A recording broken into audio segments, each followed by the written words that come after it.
Hello, my name is Connor Walker, 38 years old. I live in San Diego, California in a seaside villa in La Jolla, where the Pacific waves gently lap against the shore each night, as if reminding me that life is still beautiful, even though my heart has been shattered for a long time. I am a writer, a best-selling author, and an inspirational speaker, or at least that's what people call me. My books, From Journey Through the Darkness to the Fire Within, have sold millions of copies worldwide, translated into over 20 languages. I've stood on grand stages, from auditoriums in New York to international events in London, speaking about overcoming pain and finding meaning in life. People pay thousands of dollars just to hear me speak for an hour, and I have a management team to arrange book signings, TV interviews, and lucrative publishing deals. I'm not saying this to boast, but my bank account has enough zeros that I wouldn't need to work another day in my life. What I do now stems from passion, personal interest, and the mission I've set for myself. The villa I live in, with its spacious living room featuring floor-to-ceiling glass windows overlooking the ocean, an infinity pool on the rooftop, and a garage housing 3 luxury cars, is a testament to that. But the most precious thing in my life isn't money, nor the literary awards, nor the handshakes from CEOs. It's Sophie, my 14-year-old daughter, the only light left in my world. I am a widower. 4 years ago, Emily, my wife, passed away in a car accident. One rainy evening, a truck lost control on the highway, and just like that, the woman I loved most was gone, leaving me with Sophie and a void that can never be filled. I still remember the day I had to tell Sophie that her mother wasn't coming back. She was only 10 at the time, and she didn't cry. She just looked at me, her bright brown eyes sparkling like Emily's, and asked, "Dad, you won't leave me, will you?" I hugged her tightly, promising I'd never leave her, but deep down, I knew I could never replace her mother. Sophie is now 14. She's intelligent, sensitive, and stronger than I am in many ways. She has long brown hair, usually tied up high, and a smile that makes me feel like everything in this world is still worth fighting for. Sophie loves reading, not just my books, but also science fiction novels and children's comics.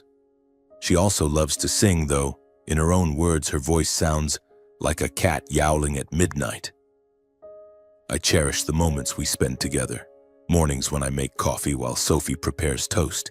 Evenings when we sit on the rooftop gazing at the sea and talking about everything from her math tests to ideas for my next book. Our home in La Jolla is where I feel most at peace. I have a private writing room with a large wooden desk, a bookshelf that reaches the ceiling, and a wide window overlooking the ocean. On my desk, there's always a framed photo of Emily, her smile reminding me that I must keep living for Sophie.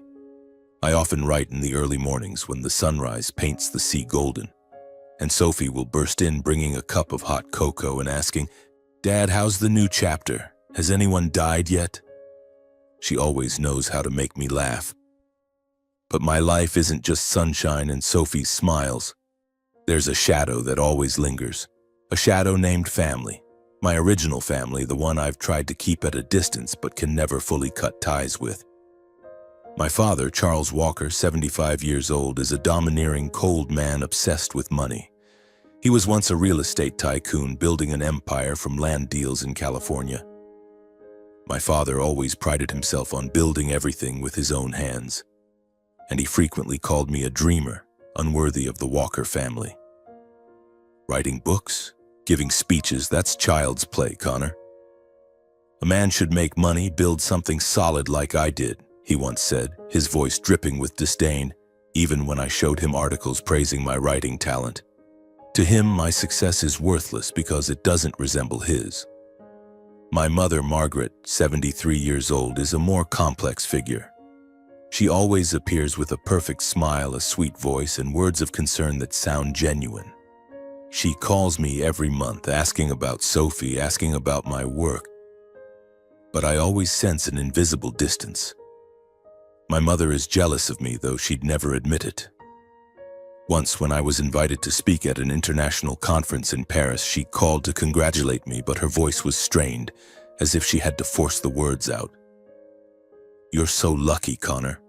Not everyone gets opportunities like you, she said, but I could hear the bitterness in every word. I know she doesn't like that I've surpassed what she and my father ever expected, that I've built a life without relying on the family. And then there's Brian, my younger brother, 35 years old. Brian was once my closest ally in the family. When we were kids, we built sandcastles on the beach together, hid in our rooms to escape our parents' arguments. But as we grew up, Brian chose a different path. He wanted to prove himself to be like our father, but all his efforts failed. He started a company, but it went bankrupt after 2 years, leaving a massive debt that our parents had to cover. Since then, Brian has lived in their shadow, working for our father's real estate company and relying on monthly allowances. I don't judge, everyone makes their own choices. But what breaks my heart is the look in Brian's eyes when he sees me. It's a look of envy, of resentment, as if I've stolen his opportunities. Whenever I visit the family, Brian is all smiles and friendly chatter, but his smile isn't genuine. I feel it, and Sophie does too. Sophie doesn't say much about her grandparents or Uncle Brian, but I know she notices the things I try to hide. Once, as we were getting ready to visit them in Newport Beach, Sophie looked at me and asked, "Dad, why do Grandma and Grandpa always want you to come to their house? I feel like they don't really like you." I laughed, ruffled her hair, and said, "They're family, Sophie. Family can be complicated." But deep down, I knew she was right. Sophie is perceptive, and she sees the things I try to ignore. My family lives in Newport Beach in an opulent villa my father bought in the 80s. It's a massive estate with a sprawling garden full of flowers, something I always avoid because I have asthma and a severe allergy to pollen, especially ragweed. I always carry an inhaler, my constant companion, though I rarely need to use it. My parents know about my condition, but my mother loves her garden, and she often says, "Connor, you need to learn to live with nature. Don't be so weak." I just smile, avoiding an argument, but I always check my inhaler before going there. My relationship with my family has never been easy. When I left home at 18 with $200 in my pocket and a dream of becoming a writer, my father called me a fool. My mother cried, but I knew she was crying because she feared I'd embarrass the family, not because she was worried about me. When I published my first book and it became a bestseller, they started looking at me differently. But not in the way I'd hoped. My father began asking about my book sales. My mother asked about the celebrities I'd met, and Brian just stayed silent, but his eyes said everything. I know they look at my wealth, the villa, the cars, the bank account, and see me as a walking safe. I've tried to stay connected with them for Sophie's sake. She loves her grandparents, though I know she senses the insincerity in how they treat her. My mother often sends Sophie gifts, expensive but meaningless things like a designer dress Sophie never wears. Brian occasionally brings his kids to play with Sophie, but I notice he's always probing about my work, my new contracts, as if he's fishing for something. One morning, as I was writing in my room, the phone rang. It was my mother. "Connor, you and Sophie have to come to our 40th wedding anniversary party. It's at the villa in Newport Beach. It'll be fun. It's been so long since the whole family got together." Her voice was sweet, but I sensed an inexplicable pressure. "Mom, I'll check my schedule. Sophie's busy with school, and I have a speaking engagement in San Francisco." "Oh, don't say no to me, Connor. It's a special occasion. Sophie will love it," she interrupted, her voice still gentle but forceful. I looked out the window and saw Sophie lying on a lounge chair outside reading a book. She looked up as if sensing my gaze and flashed me a smile. I sighed. "All right, Mom, we'll come." I hung up, but a feeling of unease crept into my heart. There was something in my mother's voice and her enthusiasm that made me feel like I'd just agreed to step into a game where I didn't know the rules. I tried to push that thought away, telling myself it was just a family party, an opportunity for Sophie to have fun with her grandparents and cousins. The day we set off for Newport Beach, the sky was clear and blue with golden rays of sunlight streaming down the coastal road, making the water sparkle like molten silver. Sophie sat in the passenger seat, earbuds firmly in place, humming along to a Taylor Swift song. I glanced at her and her smile warmed my heart, though my chest still felt heavy. I checked my bag for the third time, ensuring my asthma inhaler was tucked safely in its small compartment. I've had asthma since childhood, and though I manage it well, I always carry my inhaler, especially when visiting places with lots of flowers, like my mother's lavish garden at the Newport Beach Villa. My mother knows I'm severely allergic to ragweed pollen, but she loves her garden more than she cares about my health. "Connor, you need to learn to live with nature," she once said, half joking, half serious. I just smiled, but I'm always cautious. "Are you excited, Princess?" I asked, trying to keep my tone cheerful. Sophie pulled out her earbuds and shrugged.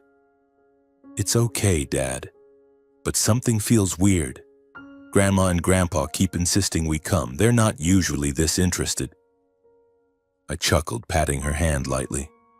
"Come on, Sophie. It's just an anniversary party. We'll eat, laugh, and head home." But Sophie's words echoed in my mind as I drove along the winding roads leading to my parents' villa. She's more perceptive than I give her credit for, and maybe she sensed something I was trying to ignore. My parents' villa sits on a hill overlooking the sea, an opulent architectural marvel with gleaming glass walls and a meticulously tended garden.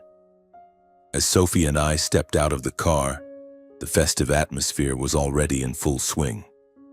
Servers in crisp white uniforms moved through the crowd with trays of wine and appetizers, while soft jazz music floated from outdoor speakers. My mother's garden, bursting with roses, hydrangeas, and plants I couldn't name, filled the air with a heavy fragrance under the glow of the sunset. I took a deep breath, checking my bag again. The inhaler was still there. I told myself I was being paranoid. My mother, in a striking red silk dress, appeared the moment she saw us. "Oh, Sophie, my darling." She hugged Sophie tightly, but her eyes flicked past her to me as if sizing me up. "Connor, you look well. Success changes a man, doesn't it?" I forced a smile, ignoring the way she emphasized success. "Thanks, Mom. You're as radiant as ever."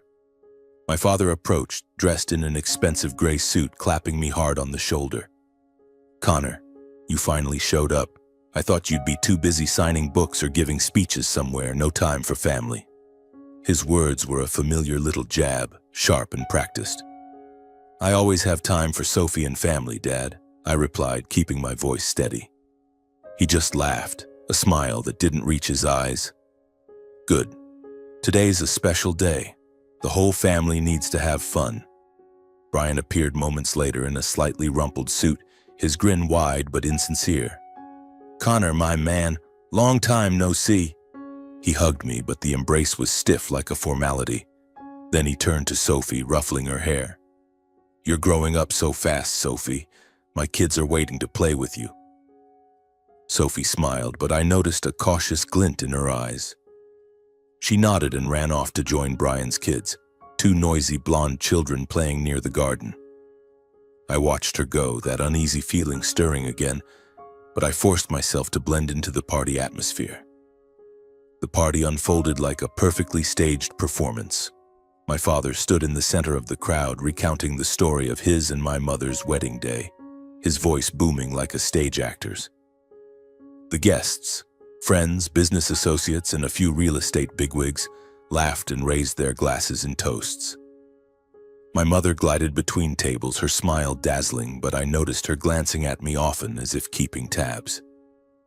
Brian, as usual, played the role of the jovial younger brother.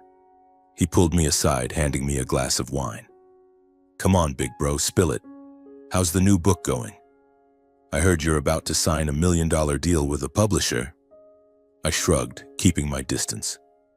"It's going fine, Brian. How about you? Things good at Dad's company?" Brian laughed loudly, but his eyes darted away. "Oh, you know, real estate's always hot.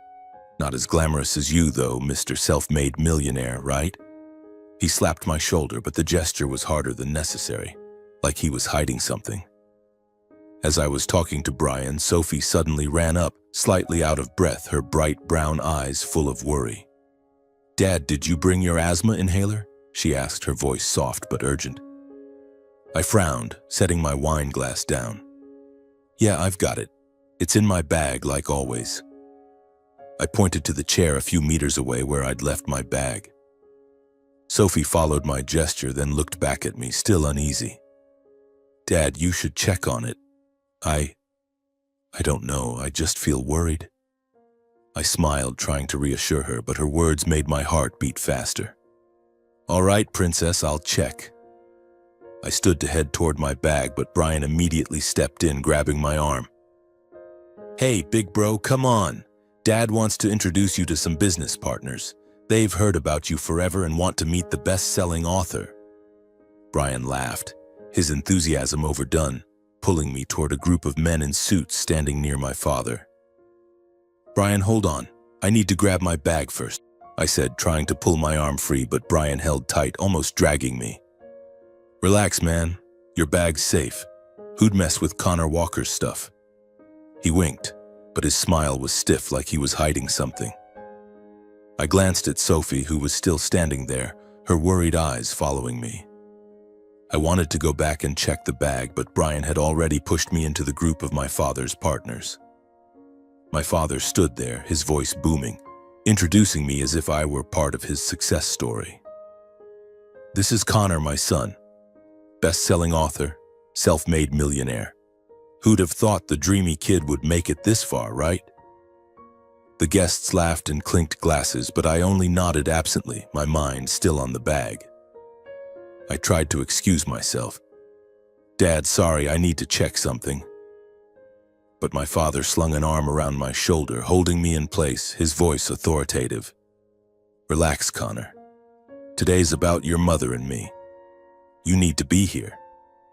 I tried to stay calm, but the unease had turned into a cold wave running down my spine. I glanced at Sophie, who was standing near the garden talking to one of Brian's kids. Then suddenly I heard a scream, Sophie's voice. "Dad, Dad!" She was lying on the grass, clutching her stomach, her face contorted in pain. "My stomach hurts. It hurts so much." My heart stopped. I pushed through the crowd, running to Sophie and kneeling beside her. "Sophie, what's wrong? Tell me." I placed a hand on her forehead, checking her, but she only clutched her stomach tighter. Eyes squeezed shut, her voice trembling. It hurts so bad, Dad. Take me to the hospital, please." Without hesitation, I scooped Sophie up, feeling her small body trembling in my arms. The crowd began to murmur, a few guests turning to look. My mother rushed over, her face full of worry, or perhaps feigned worry, I wasn't sure. "Connor, what's going on? Is Sophie okay?" "She's having stomach pain. I'm taking her to the hospital now," I said, my voice tense, striding quickly toward the parking area. My father stepped in, his voice calm but commanding. "Easy, Connor. Let me call an ambulance. It's not safe to drive her right now." Brian appeared too, blocking my path. "Yeah, man, an ambulance will be here in no time. Just leave Sophie here. We'll take care of her." But Sophie, still in my arms, shook her head frantically. "No, I want Dad to take me. Dad, please." Her voice was desperate, her eyes wide, as if trying to tell me something I didn't yet understand. I looked at my mother, my father, then Brian. They were all trying to keep me there, and in that moment I felt like I was surrounded by wolves in sheep's clothing. "No, I'm taking Sophie. Thanks, Mom, Dad, Brian, but I've got this." My voice was firm as I stepped past Brian, carrying Sophie toward the car. As I walked out of the garden, passing through the villa's main gate, I nearly froze. A small truck had just pulled up at the entrance, and workers were unloading large bundles of flowers. I recognized them immediately, not roses or hydrangeas. They had dark green leaves, small yellow flowers, and a sharp, pungent smell. Ragweed, the flower I'm severely allergic to, the kind my mother knows could make me struggle to breathe, even endanger my life without my inhaler. My chest tightened, not just from the air, but from a terrifying premonition.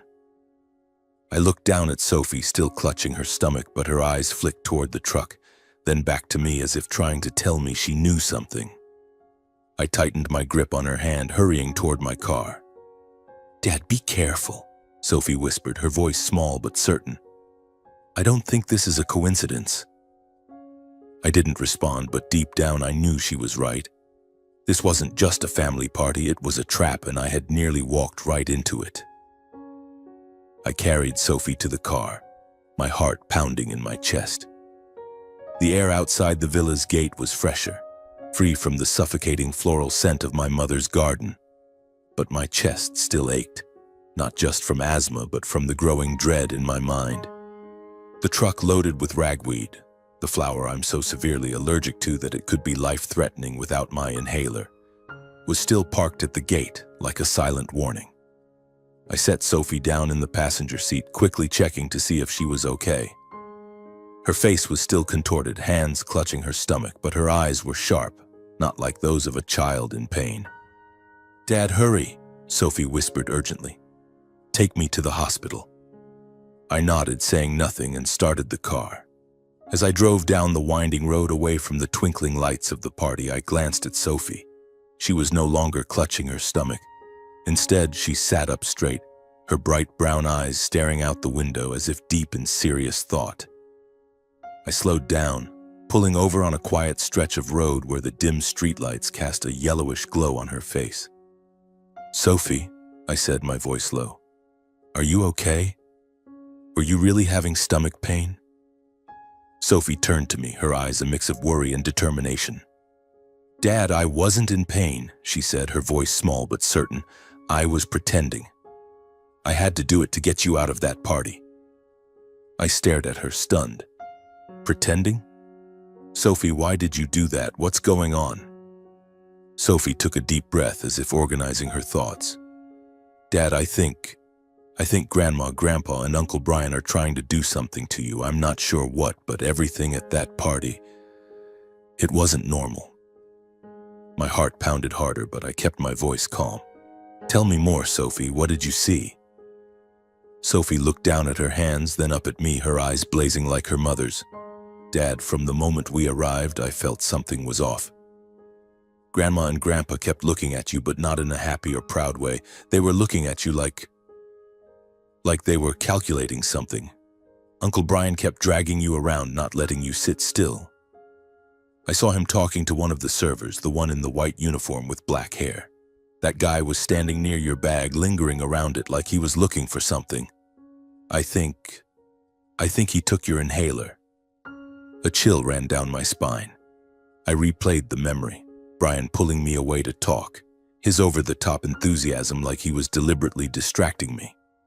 I recalled how he stopped me from checking my bag and the way his eyes darted away when I mentioned the inhaler. "Go on, Sophie," I said, my voice hoarse with tension. "I checked your bag by the chair, and just as I thought, your inhaler was gone," Sophie said, her voice steady. "And then I saw Grandma," Sophie continued, her voice trembling slightly as if afraid of what she was about to say. "She was standing in the corner of the garden near the fountain talking on the phone. She was whispering so I couldn't hear clearly, but I saw her looking around like she was scared someone might overhear. She said something about flowers and on time. Dad, I know you're allergic to ragweed. I learned about it in biology class. If you inhale its pollen and have an asthma attack, it's dangerous, especially if you don't have your inhaler. It could be life-threatening." I gripped the steering wheel tightly, trying to process what Sophie had just said. My inhaler was gone. Ragweed had shown up. Brian, my mother, my father, they all acted like everything was normal, but Sophie, my 14-year-old daughter, had seen the signs I'd ignored. "Are you sure, Sophie?" I asked, though deep down I knew the answer. Sophie nodded, her eyes glistening but resolute. "I'm sure, Dad. I don't know exactly what they're planning, but I know if you stayed at that party, you'd be in danger, so I faked the stomach pain. I figured if I made a scene, you'd take me away immediately and they wouldn't be able to stop us." I looked at her, my heart squeezed by a mix of pride and pain. Sophie, my little girl, had saved me. She'd seen what I, with all my success and experience, had chosen to ignore, that my own flesh and blood might be plotting to harm me. I pulled Sophie into a hug, feeling her small body in my arms. "You're amazing, Princess," I whispered, my voice choked. Thank you. Sophie hugged me tightly but then pushed back, her eyes serious. Dad, I think they want your money. I overheard Uncle Brian talking to someone at the party, something about assets, and it'll be easier if he's gone. I didn't understand everything, but I know it's not good. I took a deep breath, trying to stay calm. The pieces in my mind started falling into place. My wealth, the La Jolla villa, the publishing contracts, the bank account, was something my parents and Brian always kept an eye on. My father had asked about my book sales. My mother pried into my investments, and Brian, his envious glances were clearer than ever now. But to plan to harm me? To trigger an allergic reaction for money? The thought made me shudder. Sophie, did you see anything else? I asked, trying to gather more information. Anything, no matter how small. Sophie frowned as if sifting through her memory. When I was playing with my cousins, I saw Grandpa hand something to the server. The one near your bag. I think it was an inhaler, but I'm not sure. Grandpa patted his shoulder like he was giving an order. Then he looked at Grandma and she nodded. I don't know what it meant, but it scared me. I took Sophie's hand, squeezing it gently to reassure her, but inside anger was starting to boil. My family, my father, mother, and Brian had planned this. They knew about my ragweed allergy. They knew I needed my inhaler to survive. And they deliberately took it away, deliberately brought ragweed to the party. But why? For money? Out of jealousy? Or both? Dad, what do we do now? Sophie asked, her voice a mix of worry and determination. They'll know I was pretending. They'll try something else. I looked at her, so proud I could cry. Sophie wasn't just smart, she was brave. She'd pulled me out of that trap, and now I had to protect her and myself. First, I'm taking you home to keep you safe, I said. Then I'll figure out how to handle this. I promised Sophie. I won't let them hurt us. Sophie nodded, but her eyes remained wary. Dad, I trust you, but I don't want to go back there, ever. I drove on toward San Diego. The night road was quiet, with only the streetlights and the distant sound of ocean waves. But inside me, a storm was brewing. My family, the people I'd tried to love despite their lack of love for me, had betrayed me. And if it weren't for Sophie, I might not be sitting here now. When we arrived at the La Jolla villa, I sat on the couch, pulling Sophie to sit beside me. You saved me today, Sophie, I said, my voice choking. I don't know how to thank you. Sophie smiled, but it was sadder than usual. Dad, I just want you to be safe. We already lost Mom. I can't lose you too. Her words cut through my heart like a knife. I hugged Sophie tightly, feeling her warmth, and in that moment I knew I had to act. Not just to protect my wealth, but to protect the life Sophie and I had built. My family may have set a trap, but I wouldn't let them win. The next morning I called my lawyer, James Carter, a middle-aged man with a calm voice and a razor-sharp mind. I'd been working with James since my first book became a success, and he's the one who's helped me manage my assets, publishing contracts, and all legal matters. I briefly recounted what happened at the party, the stolen inhaler, the appearance of ragweed, and the suspicious signs Sophie had noticed. James listened without interrupting, but I could hear him scribbling notes quickly. Connor, these are serious allegations, James said when I finished. If what you and Sophie suspect is true, this could be a conspiracy to cause bodily harm, even attempted murder. How do you want to proceed? I looked at Sophie, who was sitting at the breakfast table, nibbling on a piece of toast. I want to report this to the police, I said firmly, and I want to file for a restraining order. I don't want my parents or Brian anywhere near me or Sophie ever again. James agreed immediately.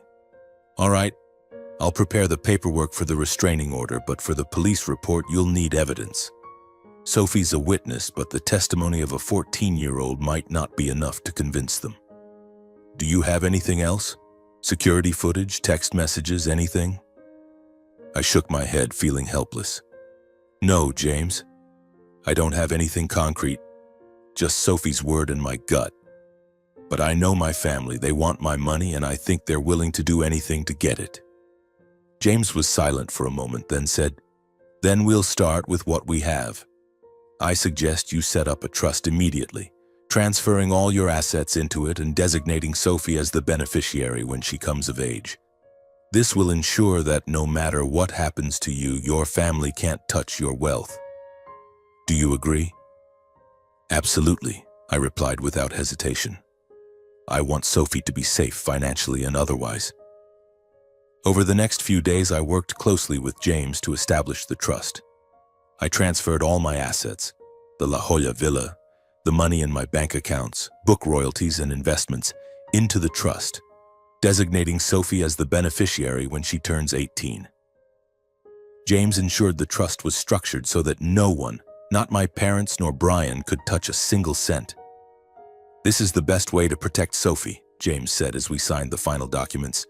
"If your family has designs on your wealth, they'll have to give up when they realize it's out of their reach." I also asked James to prepare the paperwork for the restraining order. "I want my parents and Brian barred from contacting or coming near me and Sophie," I said. "They've gone too far." James nodded. "I'll file the motion today. With what you and Sophie have described, the court is likely to approve it, especially since a minor is involved.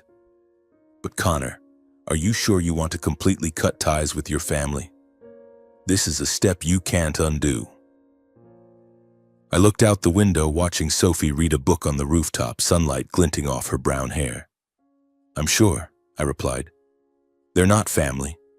Family doesn't do things like this." A week later, I got a call from my mother. I hesitated but finally pressed the answer button. Her voice was as sweet as ever, but I could hear the tension in every word. "Connor, I heard you went to the police. What's going on? Sophie had a stomachache and then you left without saying anything. Your father and I were so worried." I gripped the phone tightly, forcing my voice to stay calm. "Mom, you know what happened. My inhaler disappeared. Ragweed showed up at the party. Sophie saw you making a sneaky phone call, saw the server hand something to Dad. Did you think I'm too stupid to notice?" Silence. Then my mother laughed, a strained, awkward laugh. "Oh, Connor, you've misunderstood. There's no conspiracy. Your inhaler probably fell somewhere. And the flowers? They were just decorations. I forgot you're allergic to them. That's all there is to it." I clenched my fist, anger flaring. "You know I'm allergic to ragweed. You know I need my inhaler to breathe. And you expect me to believe it's all a coincidence? Connor, you're my son. I would never harm you." Her voice rose, but I no longer believed her. My father cut in, his voice booming through the speaker. "Connor, that's enough. You're insulting your family. We just wanted a nice party. If you didn't want to stay, just say so instead of making up crazy stories." I took a deep breath, my voice turning cold. "Dad, Mom, listen carefully. I've set up a trust. All my assets now belong to Sophie, and none of you can touch them. I've also filed for a restraining order. From now on, you're not to contact or come near me or Sophie. If you do, the police will step in." A long silence followed. Then Brian spoke, his voice trembling but laced with anger. "Bro, what are you doing? We're family. You really think we'd try to hurt you just because Sophie imagined some nonsense?" "Don't drag Sophie into this," I snapped. "She's smarter than you all think, and I believe her. This is the last time I'm talking to you. Don't contact me again." I hung up, my hands shaking. Sophie walked into the room, her eyes worried. "Was that Grandma and Grandpa?" I nodded, pulling her into a hug. "Don't worry, Princess, I've handled it. They won't bother us anymore." In the weeks that followed, I focused on restoring peace to our lives. The court approved the restraining order, and James confirmed that the trust was fully established. I felt a sense of relief, but the pain lingered. My family, the people I'd tried to love despite their lack of love for me, had betrayed me. But every time I looked at Sophie, I knew I'd made the right choice. She was all I needed, and I would do anything to protect her. In the days following my final confrontation with my family, the La Jolla Villa became a true sanctuary for Sophie and me. The sound of the ocean waves crashing against the shore each night was no longer just the sound of the sea. It was a reminder that we had weathered the storm. I continued writing books and speaking on grand stages, sharing my story, but now every word I wrote, every speech I gave carried a new purpose: to protect Sophie, to safeguard the life we had built, and to never let the past drag us back. Sophie, my brave 14-year-old, became the center of my world. She went to school, devoured thick books I could barely comprehend, and sang pop songs with what she called her midnight cat yowl voice. But there was a change in Sophie, a maturity beyond her years. She no longer mentioned her grandparents or Uncle Brian, but sometimes I caught her staring into the distance, as if reflecting on what had happened.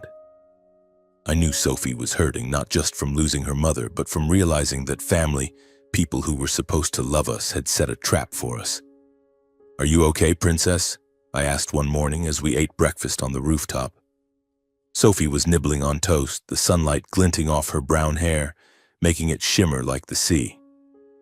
She smiled, but there was a hint of sadness in it. "I'm okay, Dad. It's just, I didn't expect Grandma, Grandpa, and Uncle Brian to do that. I thought family was supposed to love each other." I set my coffee down and took her hand. "I used to think that too, Sophie, but sometimes family isn't about blood. Family is the people who stand by you, protect you, and love you truly. Like you and me." Sophie nodded, her eyes brightening. "And I have you. That's enough." Her words warmed my heart, but also reminded me that I had to keep moving forward, not just for myself, but for Sophie. I had lost Emily, and now I had lost my original family, but I had Sophie, and I would do anything to give her a happy life. The months that followed passed with a peace I hadn't expected. I finished the manuscript for my new book, Darkness and Light, a story about overcoming betrayal and rediscovering hope. I wrote it with all my emotions, thinking of Sophie and what she had done to save me. The book was quickly accepted by my publisher, and I received an invitation to speak at a major conference in San Francisco. This time, I decided to bring Sophie along. "You're my inspiration," I told her when she looked at me in surprise. "I want you to see me work." Sophie beamed and we set off together. At the conference, I stood before hundreds of people sharing my journey, not just as a writer, but as a father, a man who had learned to rise after being struck down by those closest to him. When I finished my speech, the audience erupted in applause, but my eyes sought only Sophie in the crowd. She stood in the front row, clapping the loudest, her proud smile making me feel like I had conquered the world. Back in San Diego, Sophie started high school. Like any father, I worried she'd struggle with the transition. But Sophie adapted quickly. She joined the book club where she passionately debated novels and even began writing her own short stories. "Dad, I think I inherited your writing genes," she said one evening, handing me a story about a girl who saved the world with her intelligence. I laughed, but deep down, I knew her story wasn't just fiction. Sophie had saved me in a very real way. One early fall morning, as I dropped Sophie off at school, I noticed a new face among the teachers. She was tall, with neatly tied blonde hair, wearing a light blue sweater and a long skirt, her smile gentle yet radiant. Sophie ran to her, hugging her like they were old friends. "Dad, this is Miss Harper Bennett, my language arts and American literature teacher," Sophie introduced, her voice brimming with excitement. I shook Harper's hand, feeling its warmth and steadiness. "Hello, Miss Bennett. Thank you for looking after Sophie. She talks about your class all the time." Harper smiled, her bright green eyes sparkling. "Call me Harper, Mr. Walker. Sophie's an amazing student. She's smart, sensitive, and has a huge heart. You must be very proud." I looked at Sophie standing beside Harper, her smile radiant. "Yes, I'm very proud. She's everything to me." From that day, I began noticing Harper more. Not just because she was Sophie's teacher, but because of the kindness and intelligence she exuded. Harper didn't just teach literature, she inspired. Sophie told me Harper organized book discussions, encouraged students to share their emotions, and even held extracurricular sessions for writing poetry or short stories. "Miss Harper says everyone has a story worth telling," Sophie said once, her eyes shining. "She makes me think about Mom more, but not in a sad way. Harper and I started seeing each other more often, mostly through school activities. I volunteered to drive for a book club field trip, and Harper sat beside me on the bus chatting about our favorite books. She loved Wuthering Heights by Emily Bronte, while I preferred The Great Gatsby by Fitzgerald. We debated playfully, and I realized I was laughing more, feeling a lightness I didn't think I could feel again. One afternoon, when I picked Sophie up after an extracurricular event, Harper invited us to a small cafe near the school. "Just to thank you for helping with the club," she said, but her eyes suggested it was more than gratitude. Sophie, with her keen perception, winked at me when Harper wasn't looking. "Dad, Miss Harper is super cool. You should ask her to dinner next time." I blushed, shooting Sophie a mock glare, but she just laughed. From then on, I found excuses to see Harper. I invited her to one of my book signings, and she came, bringing a collection of Whitman's poetry as a gift. "I thought you'd like this," she said, her smile making my heart race. My relationship with Harper grew slowly but naturally, like waves lapping at the shore. We walked along the La Jolla beach, talking about life and the scars of the past. I told her about Emily, the pain of losing her, and what my family had done. Harper listened without judgment, only holding my hand and saying, "You and Sophie are so strong. Not everyone can overcome something like that." Sophie adored Harper. She began calling her Miss Harper with affection and even invited her to our house for dinner. One evening, as Harper helped Sophie make pasta in the kitchen, I stood at the door watching them laugh and joke and felt a peace I didn't think I'd find again. Sophie caught my eye, winked, and whispered, "Dad, I like Miss Harper. You should give her a chance." I laughed, pulling her into a hug. "You're quite the matchmaker, princess." A year later, Harper became an indispensable part of our lives. We didn't rush, but I knew consultants. I had fallen in love with her, not just for her kindness and intelligence, but for the way she loved Sophie like her own daughter. One evening, as the three of us sat on the rooftop watching the sun set over the ocean, Harper held my hand, and Sophie, sitting between us, smiled brightly. "Dad, I think Mom would be happy seeing us like this," she said. I nodded, my eyes stinging. "I think so too, Sophie." Looking back, I realized that the scars of betrayal never fully disappear, but they can heal. My family, my parents and Brian, had tried to harm me, but they failed, not just because of Sophie's quick thinking, but because I chose to stand up and protect what mattered most. Sophie, with her sharp mind and brave heart, saved me from their trap, and in doing so taught me that true family isn't about blood. It's about love and sacrifice.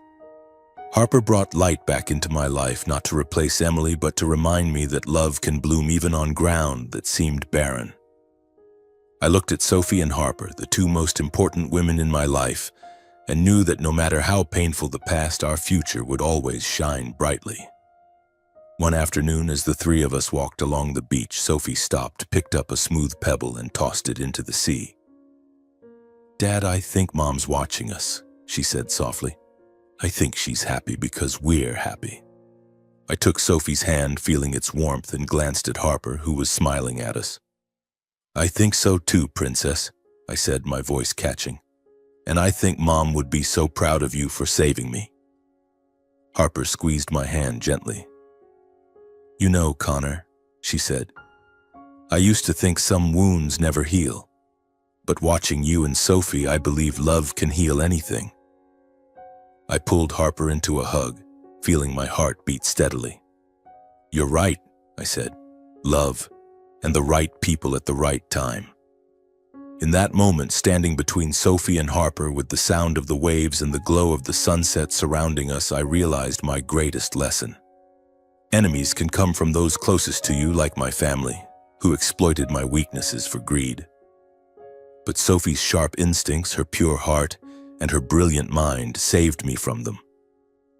And despite betrayal, despite a once broken heart, I found new love with Harper. Not to replace Emily, but to remind me that life always offers new beginnings when you meet the right people. I watched Sophie run ahead, chasing a wave, and Harper leaned against my shoulder, whispering, "We're going to be okay, right?" I nodded, smiling. More than okay, Harper, we have each other. Life doesn't promise to be easy. The scars from my family's betrayal remain, but they no longer hurt. Sophie taught me that a child can be a guiding light, and Harper taught me that love can heal any wound. With them by my side, I knew nothing could pull us back into the darkness.